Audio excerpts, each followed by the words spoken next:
Me toca el honor y el privilegio de presentar a ustedes al doctor Salvador Malo Álvarez. Salvador Malo obtuvo su licenciatura en Física por la Universidad Nacional Autónoma de México y su doctorado en la misma disciplina por el Colegio Imperial de la Universidad de Londres. Al principio de su carrera profesional trabajó durante una década de años en el Instituto Mexicano del Petróleo. Se incorporó posteriormente a la Secretaría de Educación, en donde puso en marcha diversos programas para la superación académica, el desarrollo de la investigación y el posgrado en las universidades públicas estatales mexicanas. Pasó después a la UNAM, en donde ocupó sucesivamente los cargos de secretario general, secretario administrativo y secretario de planeación. En el 2012 se hizo cargo del Centro Nacional para la Evaluación de la Educación Superior, Ceneval. Posteriormente fue director de Capital Humano en el Instituto Mexicano para la Competitividad y de ahí pasó a ocupar la dirección general del Consejo Nacional para la Certificación de Competencias, CONOCER por su acrónimo, y es a partir de agosto del 2013 director general de Educación Superior Universitaria en la Secretaría de Educación Pública. En adición a lo anterior, en el ámbito internacional, fue miembro del Grupo Trilateral para la Educación Superior de América del Norte, presidente del Consorcio Norteamericano para la Educación Superior, miembro del Consejo Directivo de la Fundación México-Estados Unidos para la Ciencia, líder de los proyectos internacionales 6x4 UALEC e Innova CESAL sobre educación superior en América Latina. Miembro también del Consejo Externo de la Agencia Nacional de España para la Evaluación y la Acreditación de la Calidad de la Educación Superior y especialista consultor de la OCDE para la Evaluación Internacional de la Educación Superior. Es finalmente autor de numerosos trabajos y ensayos y ha dictado cientos de conferencias en torno a la educación superior, la investigación científica, la evaluación de la educación y las competencias. Pido de parte de ustedes un aplauso para recibir al doctor Salvador Malo. ¿Avanzar?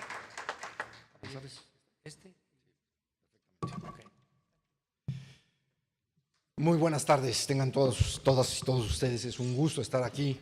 Realmente debo de empezar felicitando a todos ustedes, tanto a los alumnos, las alumnas, como ciertamente a la dirección por el trabajo que están haciendo. Dirán ustedes, ¿qué hace? Yo me pregunto también a mí, ¿qué hace un físico trabajando en educación y qué hace un físico hablando con ustedes sobre educación especializada, en particular en torno a la educación inclusiva? Lo que yo voy a hacer es descansar en mi presentación, fundamentalmente en las presentaciones anteriores que han sido extraordinarias. Ciertamente yo creo que la forma de abordar la educación superior con un punto de vista de inclusión descansa mucho en la proyección que nos hizo el doctor Conde, el maestro Rufino Conde, sobre lo que decía el maestro Pineda, de que todos somos de alguna forma especiales, todos somos únicos, todos somos naturalmente diferentes. Y entonces yo voy a hablar de realmente qué es lo que está pasando a nivel de la educación superior en México y en el mundo para poder, o cuáles son los efectos de la no inclusión, para poder tratar de ayudar a encontrar formas distintas de mejor educar a todos los jóvenes de todas las edades, pero en particular de la educación superior. Yo creo que la manera en que ustedes están abordando la enseñanza es una manera particularmente útil, responde particularmente bien a los problemas que tenemos en la inclusión. Pero yo voy a concretarme, por lo tanto, en hablarles a ustedes de cuál es la dinámica que se está dando en la educación superior. Y dirían ustedes, ¿y eso de qué nos sirve para la educación especializada? Es lo que realmente nosotros hacemos. Lo que trataré de hacerles ver es que muchas de las cosas que se dicen aquí, les van a afectar, sobre todo aquellos que están estudiando o aquellos que están graduando, les van a afectar de manera particular, independientemente del área en que ustedes se hayan especializado o estén trabajando. Voy a empezar entonces mi presentación, por favor, ahí está. Voy a empezar diciéndoles a ustedes que el concepto de inclusión, si bien es muy viejo, como hicieron notar mis dos antecesores, la inclusión social en la educación superior es realmente un concepto relativamente reciente. La inclusión, claro que estaba considerada, pero la inclusión social implica cosas mucho más allá de lo que tenía el concepto de inclusión. Aquí les pongo la fecha en que de alguna forma se encuentra en la literatura de educación superior la primera vez o el surgimiento importante de la inclusión social. Fue un número especial dedicado a la inclusión social por la revista Policy Futures in Education en diciembre de 2003. Y la editorial, la persona que hace el editorial de este número, es una de las expertas en materia de educación superior inclusiva. Y lo que está en la Universidad de Stirling, en el Reino Unido, y lo que decía, lo social de la inclusión emergió relativamente reciente y ha sido adoptado por los gobiernos como un imperativo moral y legal. Sin embargo, ya nos los dijo el maestro Conde, es una de las nociones más complejas que se distingue por la falta de un acuerdo general sobre lo que significa estar socialmente incluido y sobre las condiciones necesarias para lograr la inclusión social. Una barrera clave para su cabal comprensión surge de la fragmentación de las políticas públicas en relación a los diferentes campos de la inclusión o la exclusión. De hecho, también nos dijo el profesor Cano González al principio de cómo había distintas visiones de la inclusión. Había desde luego la visión de los problemas de pobreza, los problemas de la perspectiva de género, los problemas de la etnicidad, raza, todos ellos son aspectos distintos de la inclusión, y los problemas sobre sordera, discapacidad e inclusión, o lo que nos acaba de platicar el profesor Tiras en este momento, también se ven ahí, o los problemas de la integración, asimilación e inclusión social, o sobre la inclusión, exclusión y los códigos criminales o penales, y finalmente un artículo que en ese caso apareció en este número especial sobre todo lo que todo es posible dentro de las artes. Lo que estoy tratando de hacer notar es justamente lo que nos decía, es que todos, de alguna manera, tenemos algún tipo de error, de defecto, de característica. Pónganlo ustedes en la forma que sea. Tenemos características que nos hacen ser diferentes. Todos los individuos somos diferentes unos de otros y, por lo tanto, todos somos o discapacitados en algo o sobrecapacitados en otros aspectos. Miren ustedes, en septiembre de 2009, lo anterior era en 2003, en septiembre de 2009 la Unión Internacional de Universidades, de la Asociación Internacional de Universidades, lanzó un concurso. Dijo, por favor, vamos a ver proyectos sobre el acceso equitativo, el éxito escolar y la calidad. Y los presentaba como 3 cosas que son esenciales para la educación, pero sin embargo al mismo tiempo pueden ser mutuamente exclusivos, mutuamente excluyentes. La palabra realmente es excluyentes, no exclusivos, mutuamente excluyentes. Porque a veces la calidad, como la entendemos en la educación superior, puede estar reñida con el acceso equitativo, o como el éxito escolar, como nos lo acaba de decir el profesor Chidas en este momento. No siempre un buen alumno en el sentido escolar es un alumno que va a tener éxito, o un alumno que tiene una calidad o sobresaliente de manera educativa o de manera de comprensión.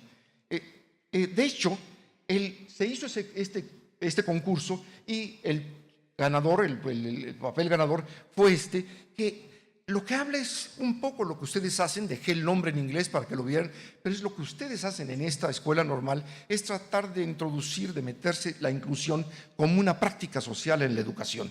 Y este fue un primer momento. Les pongo aquí lo que son ciertas ideologías que subyacen a las teorías y políticas sobre la inclusión social. Ciertamente estoy hablando fundamentalmente en educación superior, pero se aplica a casi todos los aspectos de educación. Y no estoy calificando una como mejor que la otra, estoy tratando de describirles que hay distintas formas de ver la inclusión social, y a mí me gustó esta forma, que es la tomé del libro de Gidley y Hampson, del papel del artículo de estas personas, porque las ponen como nichos, como anichadas, como una metida dentro de la otra. Pero recalco, no estoy insistiendo en que una de ellas sea mejor que la otra, estoy insistiendo en que de alguna manera todas ellas se complementan. La primera, la que le estoy presentando a ustedes, es la visión de la ideología del neoliberalismo, que hace énfasis en que tenemos que lograr acceso a la educación superior a la mayor parte de los jóvenes, y ese es el énfasis. Y las teorías que están detrás de él, detrás de esta posición, son las economías de libre mercado y las teorías de capital humano y social, que lo que tenemos que hacer es lograr que un país tenga un mayor capital humano. Las frases frecuentes asociadas a esta es: primero hay que darles trabajo, lo importante es lograr un crecimiento económico, lo que tenemos es un déficit de habilidades, de conocimientos y destrezas, lo que nos falta es un mayor capital social.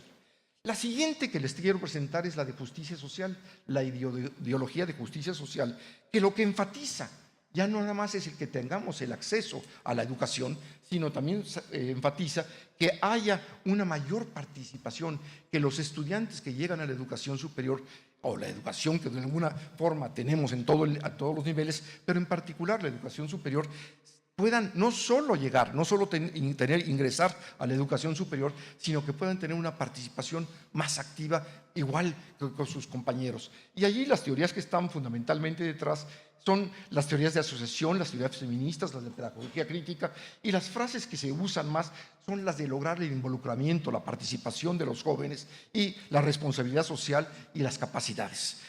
La tercera visión, la más reciente, de alguna forma, que ha surgido más recientemente, es la del potencial humano, que es la de lograr que los jóvenes no solo tengan acceso a la educación superior, no solo tengan una participación razonablemente equitativa en la educación superior, porque todos sabemos perfectamente que muchos jóvenes, como les voy a mostrar, abandonan la escuela, y no siempre la abandonan porque son malos estudiantes, generalmente la abandonan por razones como las que nos ha platicado los distintos, tanto el doctor Cano González como el doctor Tridas, que nos han platicado las razones por las cuales se abandonan. Pero esta teoría o esta ideología enfatiza que no solo, por lo tanto, no solo pueden tener acceso, no deben tener acceso, ni tampoco bien deben tener una participación más equitativa, sino que además debemos de hacer algo para lograr que tengan resultados exitosos, que tengan un éxito en su actividad. Estas son las tres, no voy a entrar en más detalle, y cada una de ellas tiene asociadas distintas acciones de intervenciones sociales para lograrlas. La del acceso equitativo, la de la ideología neoliberal, lo que busca es lo que generalmente da, son becas para lograr una mayor entrada, que entren más, becas de mantenimiento para aquellos jóvenes que tienen todavía menos recursos, de mejorar la infraestructura de las escuelas y mejorar la tecnología, apoyo en lenguas, accesos físicos, en fin, servicios de salud. Están buscando cómo lograr que haya un mayor acceso y una mayor actividad por parte de los jóvenes. La siguiente, que es busca la participación activa. Buscan que los jóvenes tengan una participación común, que pertenezcan a las asociaciones escolares. Perdón, ya me fui para atrás, ya me está pasando gracias. Perdonen. Que los jóvenes realmente se involucren con todos sus compañeros, que no nada más estén estudiando o parecer que están estudiando, sino que sean parte de la comunidad educativa y realmente tengan un rol dentro de todo ello. Y esto fundamentalmente se logra a través de tutorías, de actividades sociales, de actividades artísticas, de actividades extraescolares, de redes de aprendizaje, de deportes, etcétera. No se logra nada más con la parte de las instrucciones formales de las clases, sino se logra con otra serie de cosas que hacen que los jóvenes tengan una participación más fuerte dentro de su propia comunidad de estudiantes. Y la tercera es la ideología del potencial humano. Aquí lo que se trata en esta posición, en esta visión, es de decir algo que todos sabemos. Todos tenemos potencial para algo, todos vamos a ser buenos en algo. El problema es que es muy difícil saber en dónde tenemos el potencial, en qué somos buenos, para qué somos buenos, qué es lo que vamos a realizar en la vida. Y confundimos muy frecuentemente la carrera con el programa de estudios. El programa de estudios es lo que estudiamos, la carrera es lo que hacemos en la vida, y en todos lados está comprobado que la carrera es algo muy diferente de lo que pensaban los jóvenes al inicio de sus estudios de licenciatura, que más del 50% en muchos países, más del 50% de los jóvenes están trabajando finalmente en actividades muy distintas a las que estudiaron. Un ejemplo que no hace más que no es una golondrina en verano, soy yo mismo. Como ustedes oyeron, yo estudié física y trabajé como físico y publiqué como físico los primeros años de mi vida de profesional, y me dediqué a hacer artículos de investigación sobre superficie y sobre catálisis y sobre el vacío y sobre la astrofísica, y hice publicaciones. Pero la vida me fue llevando para otras cosas y de repente me volví en un administrador universitario. Después me volví el director de Ceneval y tuve que aprender de psicometría y tuve que aprender de tests y tuve que aprender de muchas cosas, y finalmente termino ahora como un funcionario gubernamental. Entonces, lo que les hago notar es que esta trayectoria personal que les acabo de resumir en unas cuantas palabras es una trayectoria que no es muy distinta de la que tiene mucha gente en todo el mundo, no solo en México, sino en todo el mundo.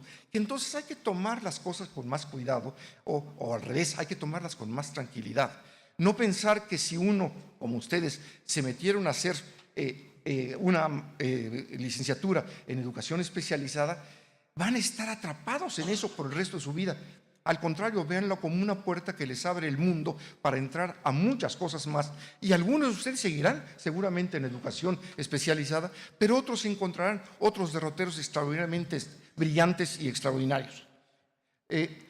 Con esto yo ya termino mi intervención, perdón, voy a decir unas cuantas cosas. Mi intervención en el sentido de hacerles ver lo complicado que es la tarea que están ustedes acometiendo, o lo complicado que es la educación. Hay alguien que distingue entre las distintas formas de reconocer la complejidad, distingue entre tareas simples, tareas complicadas o difíciles y tareas complejas. Perdón que diga tarea y luego los adjetivos resultaron en masculino, pero es que había pensado ponerle problemas y no me gustó la palabra problemas y cambié a tarea sin cambiar los adjetivos.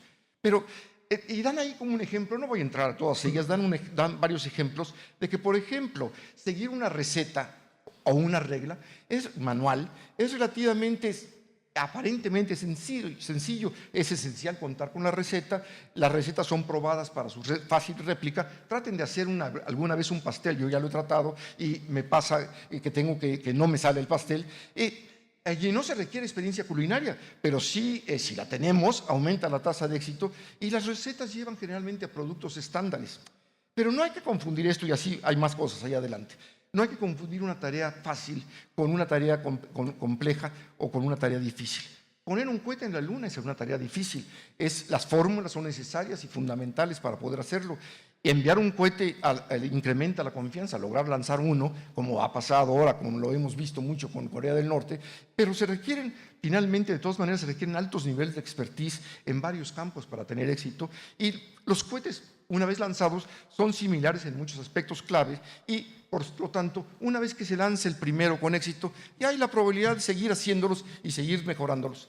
Pero ese no es el caso de crear a un niño, ese no es el caso de educar a una persona, eso no es el caso de la forma en que tenemos nosotros, que debemos usar para educar. Eso es algo completamente diferente, eso es una tarea compleja, es lo que se describe como una tarea compleja, porque las recetas no funcionan, no es posible aplicar la misma receta a todos los niños, ni pensar que todos los niños aprenden de manera igual, como ya nos los hicieron notar quienes me antecedieron. Me voy a saltar porque si no, de hecho, lo que se dice ahora es que la gobernanza se enfoca a los procesos, no a las estructuras, y en fin, muchas otras cosas más. La transparencia se va a quedar aquí, así es que las pueden ver después adelante.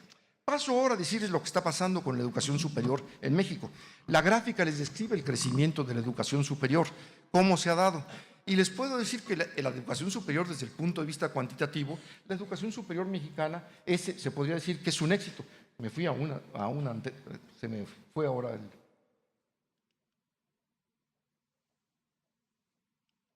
Ahí está. Se podría decir que es un éxito, ha venido creciendo, y de hecho yo les puedo decir que desde 1960 hasta la fecha, la educación superior sigue creciendo en nuestro país de una manera constante. siempre aumentando a ritmos verdaderamente notables en términos cuantitativos. Ahí pueden ustedes ver lo que está sucediendo en cierta forma en este momento. Tenemos más de 4,5 millones de jóvenes que están en educación superior. Ustedes son algunos de ellos. Pero esto es algo que se ha logrado en muy poco tiempo. Es algo que se ha logrado en los pasados 50, 60 años. Y para darles un ejemplo, nuevamente permítanme usarme a mí como vara de medida, como para que ustedes tengan una idea de lo que ha pasado. Déjenme usar al burro por delante. Cuando yo estaba en la posición que están ustedes, me refiero a los estudiantes, a las estudiantes que acabo de conocer de octavo semestre, cuando yo estaba como ustedes, yo era uno de 1,7% de jóvenes que tenían mi edad que estaba en la educación superior. O sea, menos del 2% de los jóvenes que tenían mi edad estaban estudiando. Evidentemente, en ese momento yo no me daba cuenta del privilegio que era eso. Yo simplemente eso luego lo aprendí. Pero el hecho real es de que ahora, en este momento, ustedes forman parte del 38% de jóvenes de su edad que están en la educación superior. En otras palabras, hemos crecido de un 2% a un 38%, pero al mismo tiempo la población de entonces a la fecha se ha triplicado. La fecha de la cantidad de mexicanos que hay, pasamos de ser 40 millones a ser 120 millones en ese mismo periodo. Entonces, ha sido una proeza el crecimiento de esa manera. Sin embargo, yo vengo aquí a enfatizar los aspectos de inclusión y lo que les estoy diciendo es que pese a esa cosa, esa magnífica, ello significa que en 2017, de hecho esto debía haberlo cambiado a 2018, pues solo 4 de cada 10 jóvenes en el grupo de edad entran a la educación superior. Hay países como Corea, que esto es el 95% de los jóvenes de la edad entran a educación superior. Entonces, y el promedio de la OCDE, la OCDE, es de 70%. Entonces, como ven, todavía nos queda mucho tiempo para poder llegar a límites de esa naturaleza. Pero además, la mayor parte de nuestros programas están en licenciatura y solamente unos cuantos programas de posgrado. El promedio internacional de países más avanzados, esto es del doble, es como de 15%, y ciertamente en materia de doctorado tenemos que hacer mucho más. Pero déjenme enseñarles perdón, ya me pasó a mí lo que a mis antecesores. Déjenme enseñarles estas barras. Estas barras reflejan a ustedes la matrícula, el número total de estudiantes que hay, o ha habido desde 1990 a la fecha, en 3 niveles. Las rojas, que son las más altas, son las de educación secundaria, las verdes son las de educación preparatoria y las azules son de educación superior.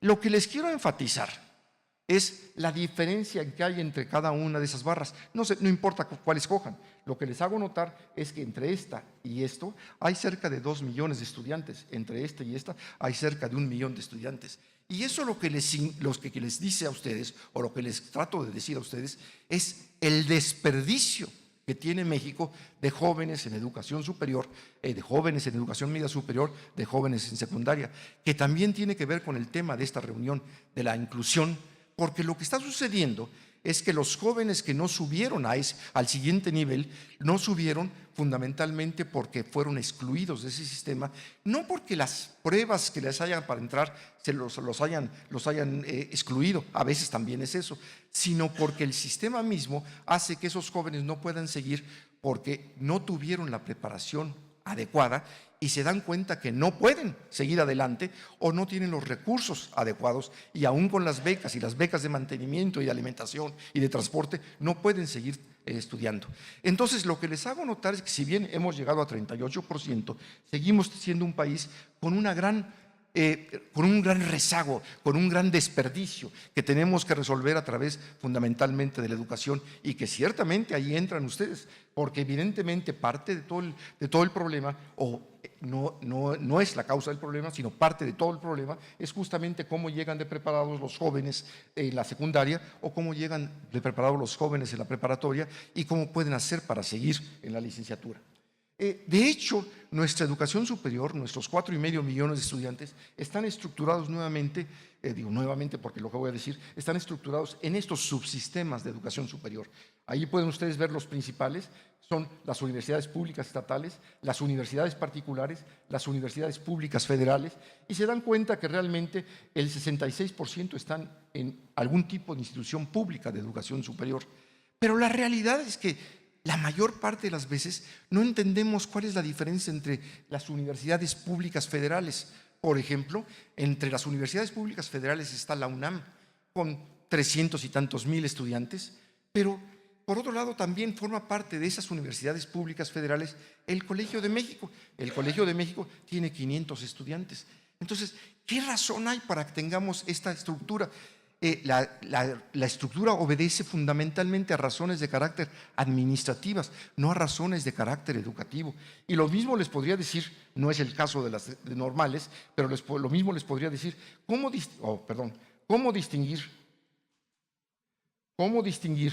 a un instituto tecnológico de una universidad tecnológica, o a una universidad tecnológica de una universidad politécnica, a un instituto tecnológico de un instituto tecnológico descentralizado?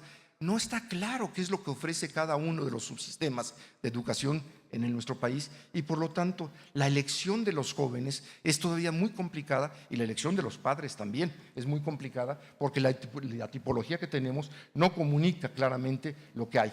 Un ejercicio distinto es hablar de instituciones por tipo y tamaño. Entonces yo les podría decir que en este momento México tiene 3,629 instituciones de educación. Ya.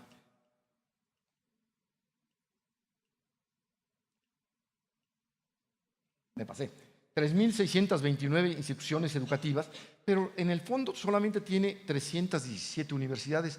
Si entendemos por universidades aquellas que ofrecen todas las áreas de conocimiento en todos los niveles educativos. Y entonces ven ustedes que una estructura de esta naturaleza nos permite entender mejor lo que tenemos en el país, pero no se trata de eso. También, disculpen ustedes, pero como decían, es muy sensible el control. Me voy a ir rápido porque ya no tiene caso que le esté dando tantas cifras. Lo que quería hacerles mostrar, si me deja,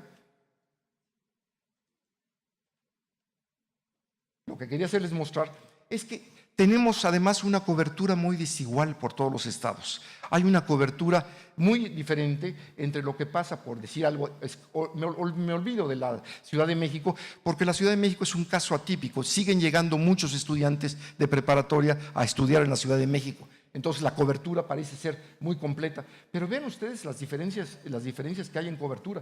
La cobertura media nacional es esta raya roja, y sin embargo vean ustedes que tenemos estados como Oaxaca o estados como Sonora que tienen diferencias enormes en cuanto a la cobertura. Entonces seguimos siendo un país muy desigual, que el acceso a la educación superior sigue siendo muy problemática. Pero también podríamos decir lo mismo en cuanto a la calidad de la educación superior que tenemos. Pero permítanme saltarme ya estas láminas, están allí, pero me las voy a saltar para ir más rápidamente a lo que nos interesa. Lo que quiero hacerles notar es que las instituciones de educación superior, incluyendo la escuela normal de especialización Humberto Ramos Lozano, en que estamos, son únicas. Es mentira que creamos que las instituciones de educación superior todas son iguales, llámese como se llame. Las instituciones de educación superior responden de manera diferente a los conocimientos generales que hay en el país o en el mundo, a las tecnologías con que cuentan, a los aprendizajes que buscan, a las personas con las que interactúan, a la cultura que hay en su entorno. Cada institución de educación superior es particularmente distinta y necesita o forma un ambiente con su entorno muy particular, y por lo tanto tenemos que estar cuidándonos de qué es lo que va a pasar. Trato de presentarles a ustedes qué hacen este entorno usando esto de la Universidad Ecológica, un libro de Ronald Barnett, un estudioso de las universidades, para hacerles ver que finalmente hay una especie de conjunto de conocimientos y de habilidades en torno a cada universidad, y que aparte están influyendo sobre eso las condicionantes institucionales y las condicionantes nacionales. Pero que el mundo ha llegado a una situación en que ya no nada más son esas las cosas que influyen, sino están influyendo muchas fuerzas muy diferentes y están influyendo fuerzas que yo llamo internacionales, que se están dando de manera natural en el mundo y que cada uno de nosotros responde a ellas de manera diferente. Pero lo más importante quizá no es que cada uno responda de manera diferente, sino lo más importante es que estas fuerzas están actuando sobre la educación, nos guste o no, querramos o no, participemos o no. Y por lo tanto que de alguna manera, si no tomamos en cuenta esas fuerzas, de alguna forma nos vamos a quedar rezagados en esas nubes que estoy pintando. Voy a decirles algunas cosas de cada una de ellas. Literalmente podríamos tener una plática sobre cada una de ellas, de lo importante que es cada una. Les hago notar simplemente la dinámica del conocimiento. El conocimiento está cambiando tanto que no pude menos que pensar, a la hora que estaba oyendo al doctor Tridas hablar de sus conocimientos y sus experiencias, de recordarme un libro de Antonio Damasio que se llama El error de Descartes, que describía cómo funciona, cómo reaccionan los seres humanos. Empezaba describiendo la historia de un capataz de ferrocarril que se dedicaban a trazar las vías de ferrocarril y por lo tanto tenían que quitar las rocas y las montañas que había en el camino, y este era el capataz porque era un hombre muy confiable, muy serio, muy dedicado, y era el capataz de los que tenían que dinamitar las rocas. ¿Cómo se dinamitaban? Pues se taladraba un agujero en una roca grande, se metía dinamita y luego, para tapar el agujero y evitar que la explosión saliera nada más por ese agujero, sino que la explosión realmente abriera la roca, lo que hacían es metían una varilla de hierro, de las que ven ustedes para la construcción, de ese tipo, una varilla grande, como de 1 pulgada de diámetro, y la metían, tapaban el agujero, obviamente la metían con mucha fuerza, con martillos para meterla, y resulta que este hombre, estoy hablando de 1850 aproximadamente, este hombre en Nueva Inglaterra le explota la dinamita y la varilla les entra por la mejilla derecha y le sale por el ojo, por el cerebro, por el otro lado, llevándose un ojo de por medio. Pero al salir la varilla y al atravesarlo como una lanza, salió con tanto calor por la dinamita que le cauterizó todo. Lo que quiero decir es que el individuo se pudo salvar. Es un caso registrado, se pudo salvar y regresó a sus labores. Nada más que se dieron cuenta de algo muy curioso, que el individuo, aquel que era un individuo serio, capaz, etcétera, se había tornado en un individuo grosero, mal hablado, desobligado, blasfemo, que terminó muerto 10 años después en San Francisco. Está todo el registro de todo lo que le pasó. Le hicieron pruebas, por cierto, de inteligencia, ya había las pruebas de inteligencia y las pasaba perfectamente. El hecho es que el individuo cambió totalmente de comportamiento.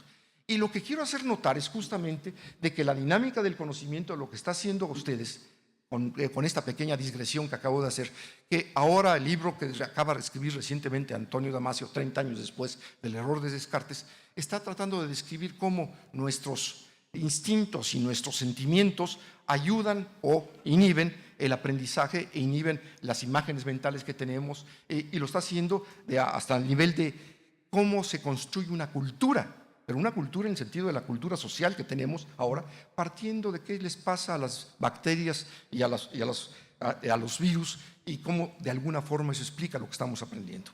¿Qué les quiero decir a ustedes respecto a esto? Ya me largué demasiado en este momento.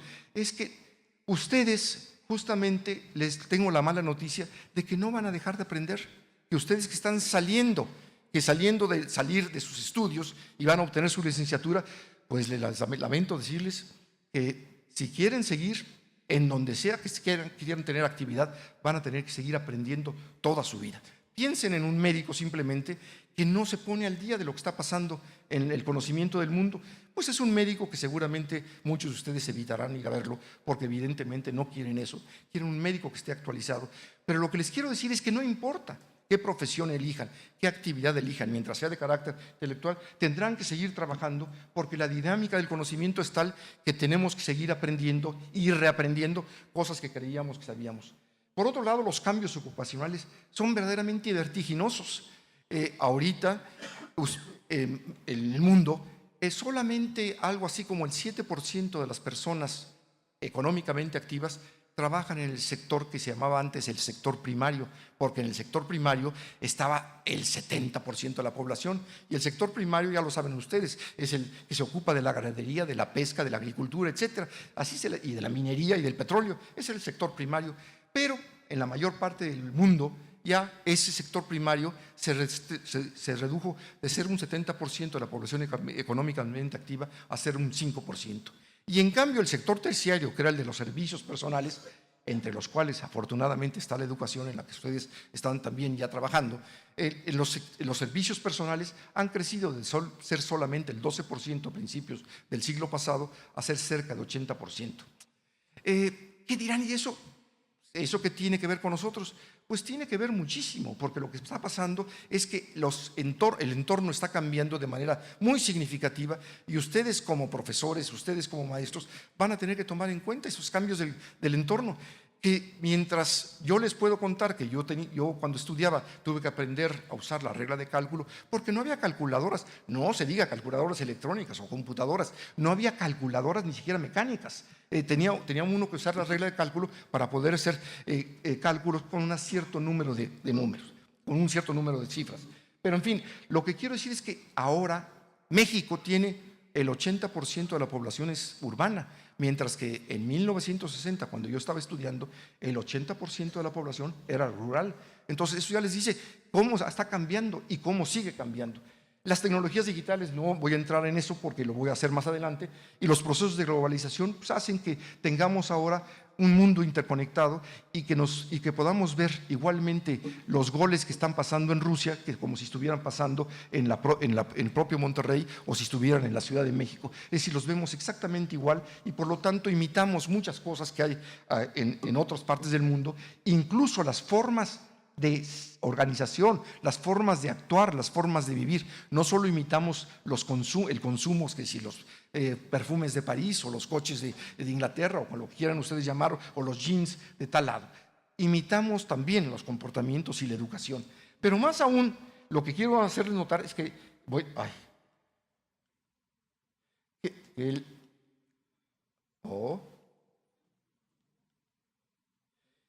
el conocimiento se está reorganizando de una manera verdaderamente vertiginosa. Miren ustedes, cuando yo estudié, teníamos que aprendernos las distintas cosas. Por ejemplo, en biología nos teníamos que aprender las distintas clases de mamíferos u otras cosas similares, o los distintos tipos de reinos que había, etc. Hoy nadie hace eso. Es decir, no es necesario, no es que nadie lo haga, sí lo hacen gentes, pero no es necesario, porque ahora el conocimiento ya no está organizado, o cada vez está menos organizado en torno a parcelas. Las parcelas de conocimiento, las disciplinas que conocemos, son todas producto del enciclopedismo que se dio a finales del siglo XVIII, principios del XIX. Entonces, ya las barreras entre una cosa y otra ya son cada vez menores. Nos los hacía ver también el doctor Tridas en las cuestiones de lo que tienen que estudiar o tienen que fijarse para tratar de atender un problema de un niño que tiene una falta de atención. Pues tienen que fijarse en cosas que son, pues, fundamentalmente no son necesariamente nada más de psicología, ni nada más de medicina, ni nada más de escuela, sino que los problemas generalmente los problemas en la realidad son de muchas disciplinas. Y por lo tanto, la reorganización del conocimiento implica que ustedes van a tener que estar continuamente aprendiendo, pero aprendiendo de una forma diferente, aprendiendo a través de Google, aprendiendo a través de Safari, aprendiendo a través de Yahoo, aprendiendo a través… Y tienen que saber cómo buscar la información y saber cómo abrevar de ella. Que se está acercando en los mundos de trabajo y educación, pero déjenme ir a algo más importante todavía que los mundos del trabajo y la educación. Los avances en la comprensión del aprendizaje. Creo que la plática ahorita del doctor Tridas le dice cómo hemos avanzado en comprender cómo los hombres, los niños, las niñas aprendemos y cómo no aprendemos, qué hace que sí aprendamos y no aprendamos. Y les voy a hacer notar en un momento que buena parte de lo que sucede actualmente es que sabemos que aprendemos con 3 dominios y no nada más con el dominio cognitivo, y eso lo dejaremos un poco más adelante. Todos lo sabemos, pero es como lo que les decía de dónde está la ocupación ahora de la población económicamente activa. No tomamos en cuenta eso para nuestra propia actividad. Creemos que, bueno, sí, ya sabíamos eso, y no hacemos nada. Es como en el caso de México con las pruebas de PISA. Desde el año 2000, cada 3 años hacen las pruebas de PISA. Y cada 3 años decimos, ¡qué barbaridad! qué mal salimos. Y no hacemos nada para remediarlo. Entonces, si seguimos así, nunca vamos a poder salir del atolladero. Déjenme irme un poco más rápido. Yo les quería hacer notar que la educación superior está cambiando radicalmente. Y eso, todo lo que voy a decir, les aplica también a aquellos que están egresados ahorita o están saliendo en esta área de conocimiento, que es la parte de educación especializada. Yo creo que toda la educación está transformándose de manera muy acelerada. Yo les pongo tres momentos. 1997, porque es más o menos cuando realmente las computadoras empezaron a tener un impacto importante en la educación. Les pongo 2010, no porque sea una fecha tampoco cabalística, sino porque fue cuando en Europa se terminó el proceso de Bolonia y decidieron de alguna forma acercarse las universidades europeas, a la educación superior europea, acercarse a la educación superior anglosajona. Me refiero a la de Estados Unidos, me refiero a la de Canadá, me refiero a la de Australia, me refiero a la de Inglaterra. Hubo una convergencia de la educación superior europea con esa. Y por lo tanto, al converger esas dos, el resto del mundo se fue detrás. No así México, no así Latinoamérica. México y Latinoamérica seguimos teniendo una educación que es como la educación europea, que ya no existe. Y por último les pongo 2018 porque es el año que estamos, pero realmente no hay una división exacta. La evolución de la educación superior ha sido continua, está siendo continua.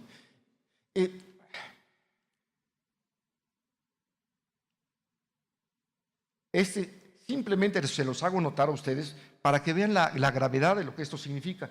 Aquí les pongo dónde están los estudiantes verdaderamente internacionales. ¿Qué entiendo por estudiantes internacionales? Aquellos que se van a estudiar su licenciatura o su posgrado a otros países. El número de esos estudiantes ahorita es cerca de 5 millones. En otras palabras, es el equivalente a toda la educación superior mexicana, está estudiando en un país distinto. Y lo hacen porque o bien su país les da una beca, a través de CONACYT en el caso de México fundamentalmente, o bien porque sus padres tienen los recursos. Pero entonces lo que hacen es, lo que se está viendo aquí, es a qué país van a estudiar cuando tienen el dinero y las posibilidades de irse a estudiar donde quieren.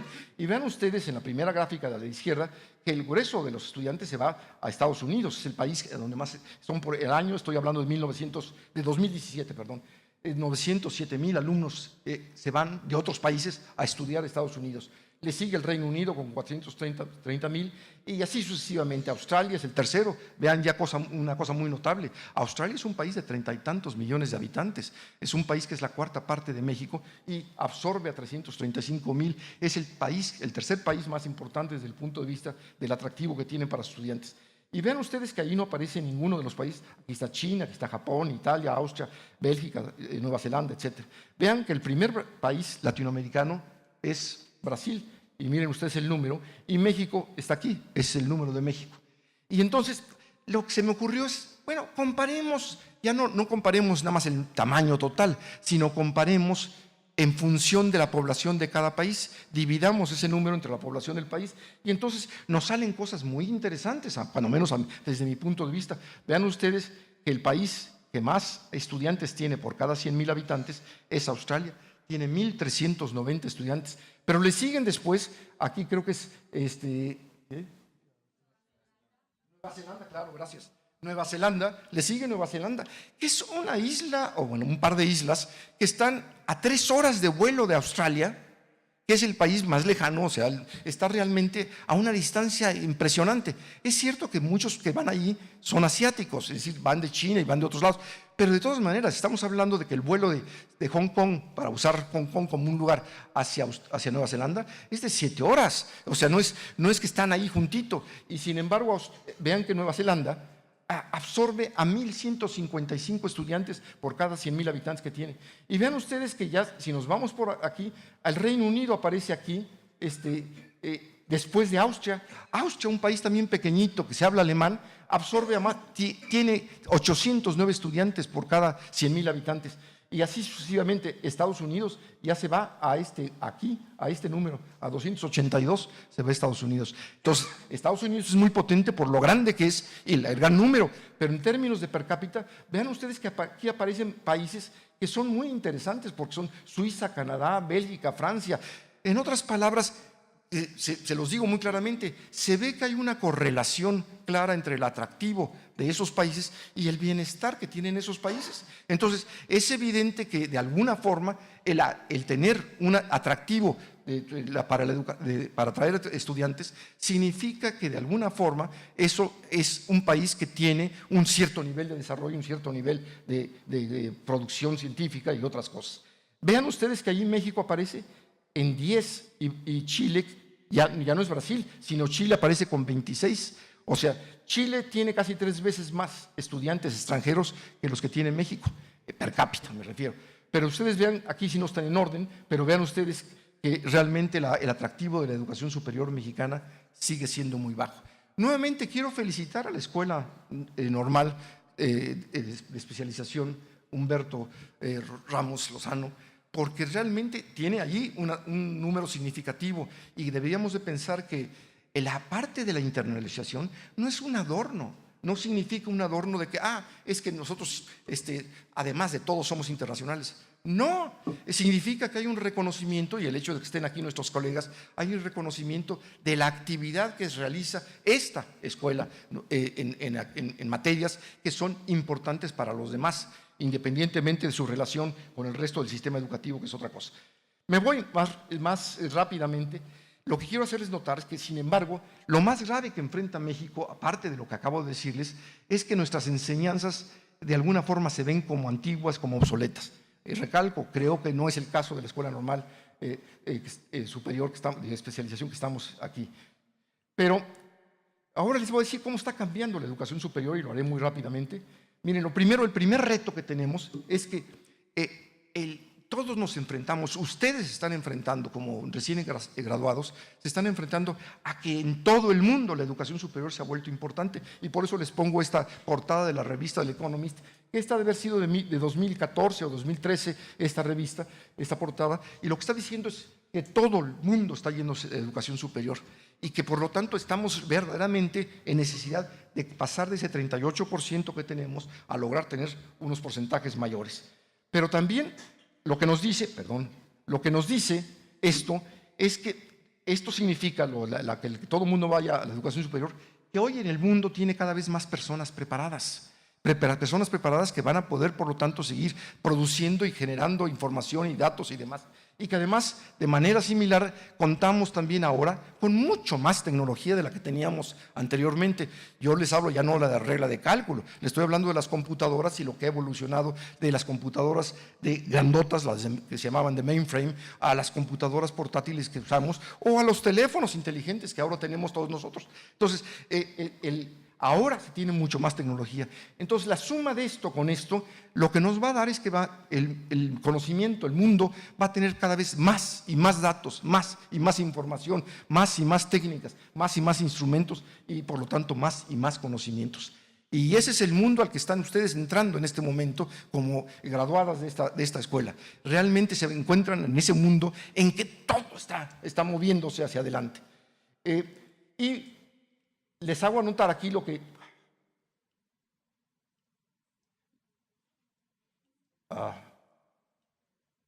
Aquí les hago notar lo que ya les dije, lo que pasó con Bolonia. El proceso de Bolonia concluyó el 30 de junio de 2010. En ese momento, Europa, Norteamérica y el mundo se fueron por una educación general al principio.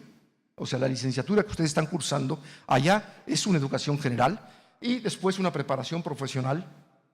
O sea, el título profesional viene después de la licenciatura general y hay doctorados más pronto que lo que tenemos en México. Y en cambio nosotros seguimos con una educación, con una especialización temprana orientada a formar profesionales para que se den cuenta de la fuerte que es la profesionalización.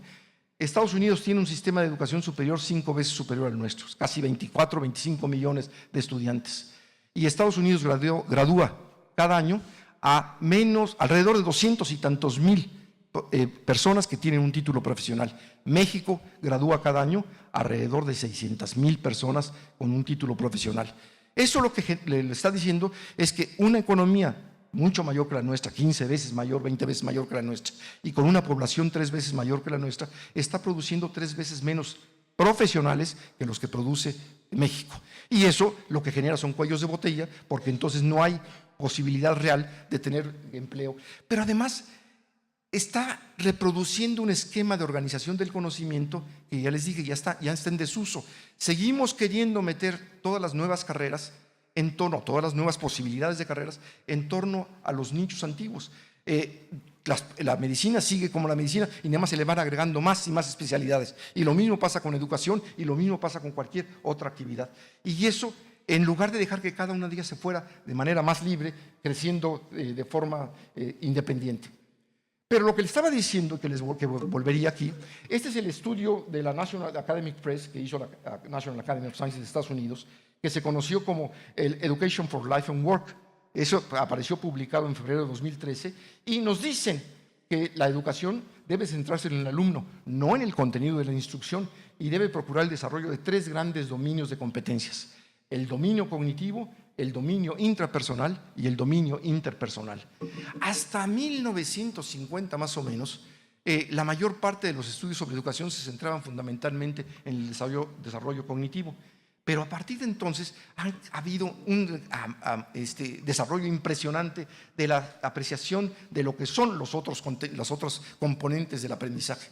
Lo decía, nuevamente menciono a Tridas porque hablaba él de los casos de los niños. Cuando uno le pregunta a un niño, y eso es lo que son difíciles los niños, por eso le hice la broma a alguna de ustedes de que les tocó fácil, están trabajando con preescolar, y lo decían en la forma de que, por el contrario, es extraordinariamente difícil. Cuando uno le pregunta a un niño para tratar de ver si tiene alguno de los problemas que estaba mencionando el doctor Tridas, pues no sabe uno si el niño no contesta porque no le da la gana, porque no sabe, porque no quiere, porque no entiende, no se sabe.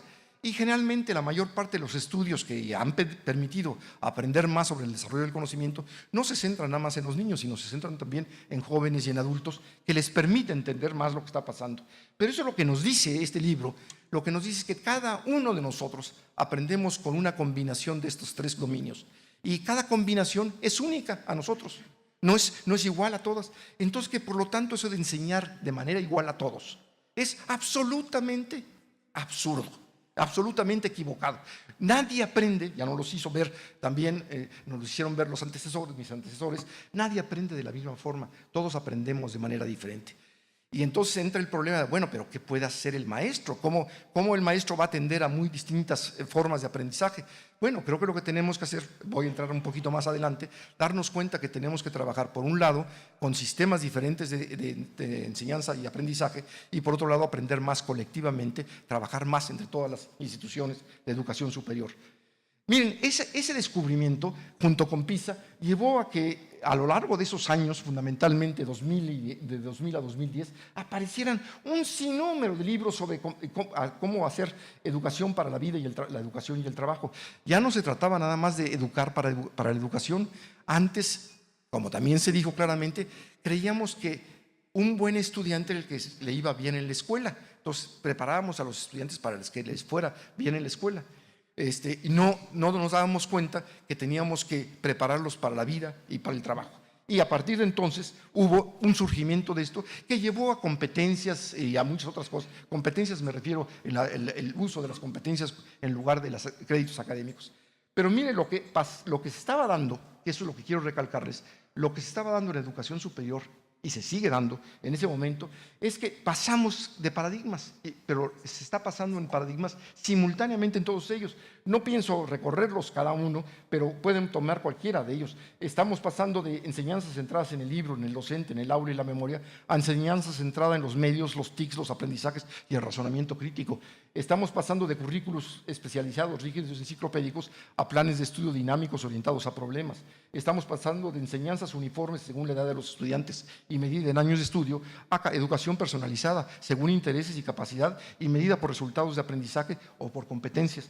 En fin, estamos pasando de enfatizar el pasado en la educación, de enseñarles lo que había pasado o cómo se resolvían las cosas en el pasado o cómo se hizo antes, a tratar de darles herramientas para enfatizar el futuro, para poder enfrentar problemas que ni siquiera conocemos ahorita cuáles van a ser.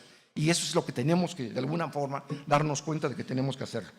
Me queda muy poco tiempo, pero lo que quiero decirles es que se disparó en todo el mundo la búsqueda de nuevos caminos. No voy a entrar a ninguno de ellos, son miles de caminos, aquí pongo una veintena, pero se disparó la búsqueda de formas de enseñanza. Y llevó esto incluso, perdón que use otra vez el Economist, pero primero les quiero decir, llevó a que en 2009, en el informe de la UNESCO, empezara el informe de la UNESCO sobre educación superior de 2009 con estas palabras: en el pasado medio siglo ha ocurrido una revolución académica. Recalco que es académica, no estaban hablando de los números, estaban hablando del cambio en la esencia de lo que es la educación superior, sin precedentes en la educación superior. Los desarrollos en el pasado reciente son al menos tan dramáticos.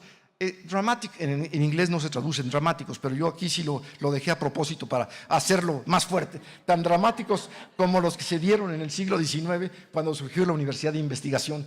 Y los cambios académicos, nuevamente académicos, ojo, ahora son más extensos que los de antes por muchas razones. Pero de hecho, lo que hizo la revista esta, que se estaba refiriendo a la educación superior del mundo, no a la educación superior de México, dice: o las universidades cambian o desaparecen, se vuelven irrelevantes. Y entonces, con eso entro a ya la parte final. Las tendencias más fuertes que hay en la educación superior en el mundo son estas. La licenciatura corta no profesional, perdón, la licenciatura corta no profesionalizante.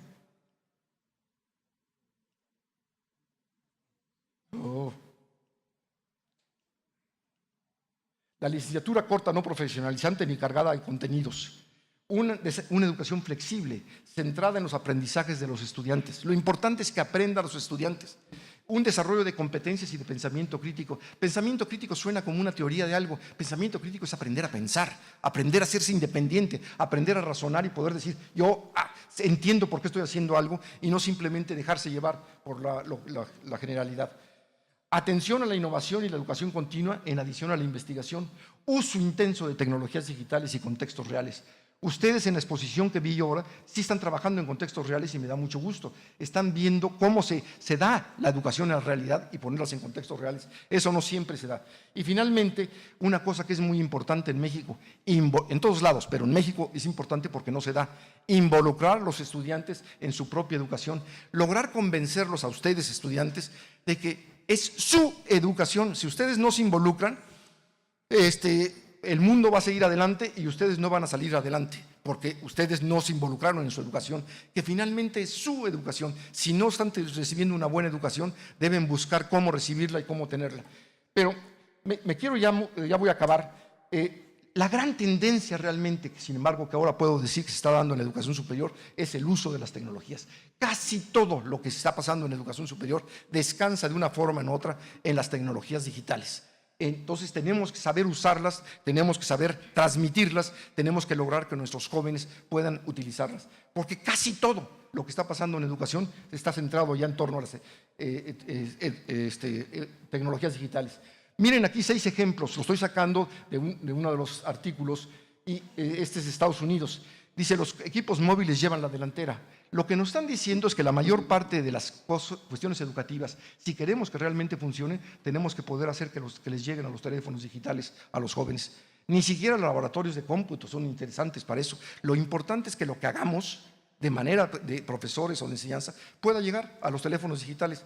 Esto está sucediendo en Estados Unidos, donde les dice que el 86% de los jóvenes ya tienen los teléfonos inteligentes, y en cambio las tabletas ya llegaron a 47%, como la mitad.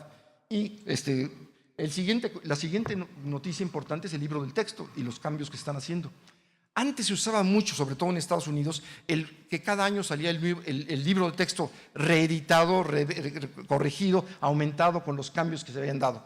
Ahora ya están haciendo las principales compañías de libros de texto, ya no están haciendo eso. McGraw-Hill, Pearson, y Cengage Learning y otras no están haciendo eso. Lo que están haciendo es que en lugar de sacar una nueva edición del libro, lo que sacan son un conjunto de recursos educativos que ayudan al profesor a calificar, ayudan al profesor a organizar a los jóvenes, ayudan al profesor a redondear un tema, ayudan al profesor a plantear problemas sobre ese mismo libro, y siguen con el libro.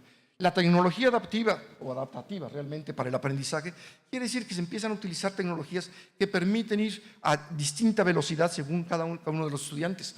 La forma más fácil de explicárselo es los exámenes cuando va uno a que le enseñen uno inglés, por ejemplo. Si va uno a unas escuelas que se dedican a eso, lo primero que hacen es que le presentan una prueba y que lo que dicen es, está aquí, es decir, llegó a esto, y luego le hacen otro examen un poco más abajo. ¿Para qué? Para muy rápidamente decir en qué nivel de conocimientos está la persona y por lo tanto no tener que repetir todo lo que se le tendría que dar, sino solo darle lo que más se requiere. Bueno, las tecnologías ahora ya nos están permitiendo hacer eso, o nos podrán permitir hacer eso. Y me salté esta, los espacios de aprendizaje, perdón. Los espacios de aprendizaje ya son todo lo que tiene, ya no son las aulas. Los espacios de aprendizaje es todo lo que de alguna forma se puede enseñar a través de la red y que la institución puede enseñarles.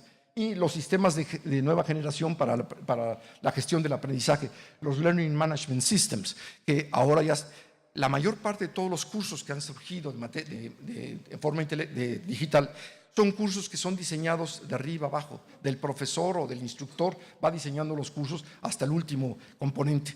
Lo que le llaman la nueva generación es al revés, es empezar a producir una plétora de información, de microaprendizajes, voy a llamarles de alguna manera, en que se abren muchísimos y lo que va haciendo el estudiante con la ayuda del profesor es tomar pedazos para ir conformando su propio currículum. Voy a acabar ya porque sí, ya nos tenemos que ir. Eso es un poco lo mismo, excepto que ya se está usando Big Data para poder seguir a los estudiantes. Aquí les doy los ejemplos de cómo están cambiando todas estas cosas. Esto es del Chronicle of Higher Education, cómo va cambiando toda la educación superior. Y termino con estas.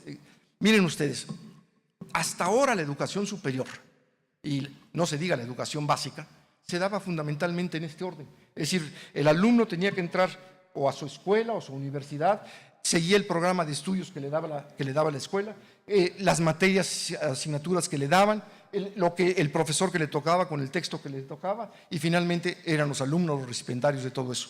El futuro se antoja que va a ser más de este tipo, en que el alumno va escogiendo distintas cosas de distintas instituciones y finalmente hay otro grupo que se lo está certificando. Termino diciendo, porque ya aquí acabo, no se trata de que una institución haga todas y cada una de estas cosas.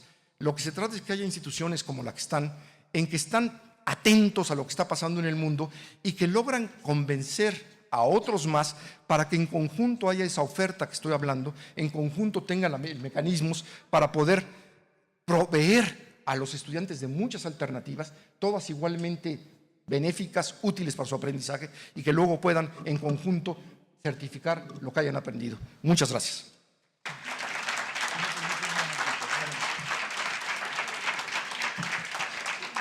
Para agradecer la participación del doctor Salvador Malo, nuestro director hará entrega de un reconocimiento.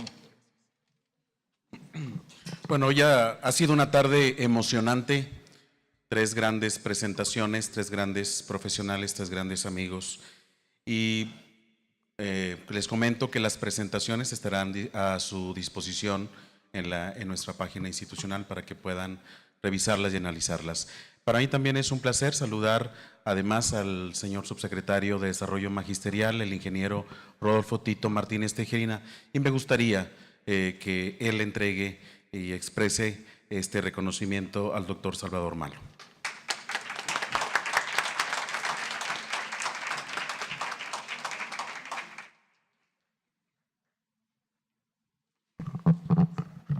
Doctor, después de esta disertación, sobre todo de la visión futura que vemos en la parte de educación y en la parte de la evolución mundial dentro de este concepto, la verdad nos instruyó mucho.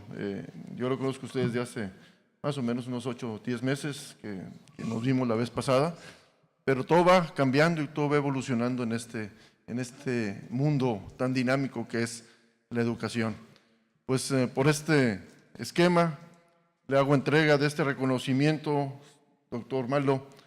La comunidad educativa de la Escuela Normal de Especialización Humberto Ramos Lozano le entrega este reconocimiento por su participación, por su destacada participación en la 12ª edición del Congreso Internacional La Educación Inclusiva, un horizonte de posibilidades. Muchísimas felicidades, doctor Malo. Gracias. El honor de estar aquí.